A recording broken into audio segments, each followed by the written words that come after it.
Formula One racing is a high-speed, dangerous sport that often captures the attention of spectators around the world. The true history behind Formula One is captivating, and it's easy to see why the sport has become so popular. Formula One racing began in 1906, when a group of British enthusiasts got together to create an official set of racing rules. The first official Formula One race was held in May of 1908 at the French Grand Prix. However, it wasn't until 1950 that the first World Championship race was held, a time when the sport had already gained a large following. Over the years, Formula One has undergone many changes. New technology has made the cars faster and more reliable, and safety measures have been put in place to protect drivers and spectators alike. The sport has also become more globalized, with races being held in countries all over the world. Despite all of the changes, Formula One remains an exciting and popular spectator sport. If you're interested in learning more about the history of Formula One or want to catch a race live, this guide will give you all the information you need.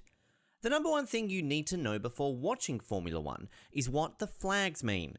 With a full understanding of what they mean, you'll be able to understand what exactly is going on in a race and why it sometimes feels like some drivers are slowing down when they should be zooming off. So here are all the Formula One flags and what each of them mean.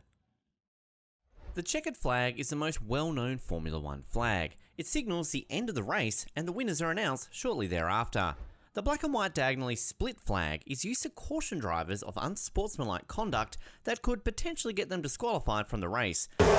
And Lewis is a warning. That was excessive weaving with Petrov. That was a warning. We're okay, but keep going. I was only weaving to lose the slipstream, not to block him. Think of it like the yellow card in football or soccer. If the driver doesn't heed the warning, then a black flag is shown. When the black flag is shown, it means that a driver has violated the rules and is now disqualified. This flag is usually shown to the driver's pit crew, who will then tell the driver to pull over and stop. The yellow flag indicates a cautionary period during which drivers must slow down and drive with caution. This is usually when someone has crashed or a car has stopped on track and it's dangerous to drive at full speed. When the yellow flag turns to red, there is a dangerous situation on the track and all drivers must stop and the race is halted. To restart the race after this period, or to indicate a fresh start to the race, you guessed it, a green flag is shown. The blue flag is used to indicate that a driver is being lapped by a car in front. When the blue flag is shown, the driver being lapped must let the car in front pass. The white flag is used to tell the driver that there are slower moving vehicles ahead or that there are non-racing cars on the track. White flags are typically seen at the end of free practice sessions to notify drivers approaching the final bends that drivers near the start-finish line are practicing their starts in preparation for the following race. The black flag with an orange circle means that the car has a mechanical issue and must return to the pits before resuming the race. The yellow and red stripe flag is used to indicate a caution period during which drivers must slow down and drive with caution. This is usually as a result of the track being slippery when it's raining. Staring from high up in the stands or from the safety of your home, you might not realise just how important these safety measures and cautions are. Isn't it just cars racing? Well, Formula One is not just car racing. Formula One drivers experience an average of 5.5 G while driving, though this number can vary depending on the track and the car. It's so crazy that drivers can lose up to 3.5 kilograms, or 7.7 pounds, of water weight during a race due to the intense heat and high levels of humidity in the cockpit. Formula One is not an easy sport, far from it, and some people have had to pay with their lives, sadly. On the 30th of April 1994, spectators watched from the stand what is now regarded as the most dangerous crash in Formula One history. During the qualifying round for the San Marino Grand Prix, Roland Ratzenberger fatally crashed after the front wing of his car went adrift. Just a day later, Ayrton Senna died in the race after his car crashed into a concrete wall at speeds of up to 215 miles per hour. The deaths of Ratzenberger and Senna marked a turning point for Formula One safety, and many changes were made in order to prevent similar accidents from happening in the future. The most significant change was the introduction of the hands device, which helps to protect drivers' necks in the event of a crash.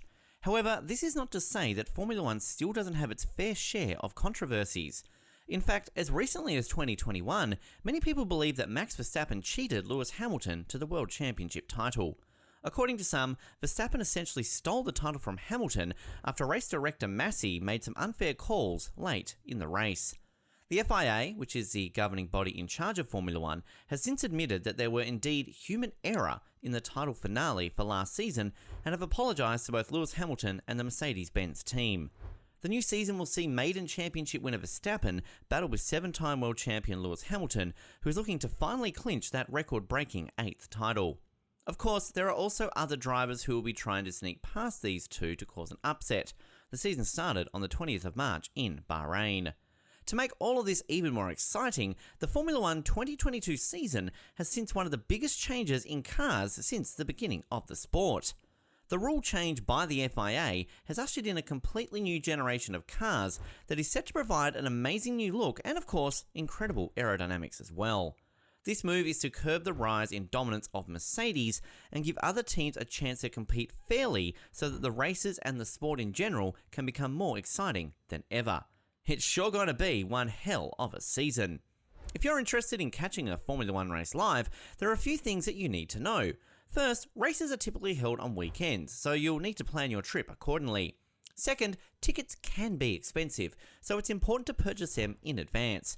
Finally, races are often held in remote locations, so you'll need to make sure you have all the necessary transportation and accommodation arrangements sorted before you go.